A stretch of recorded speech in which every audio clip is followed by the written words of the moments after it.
একটা সময় যখন মানুষের টাকা থাকে তখন তার ভাগ বেড়ে যায়, তখন সে মানুষ চিনতে পারে না, কাছের মানুষকেও চিনতে পারে না। আবার যখন সে নিঃস্ব হয়ে যায় তখন আবার সেই মানুষগুলোকে আঁকড়ে ধরে বাঁচতে চায়।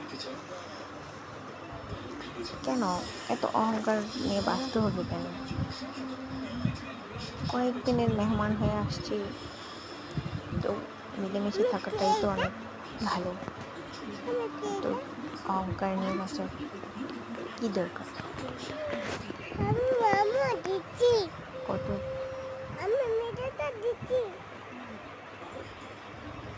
আমি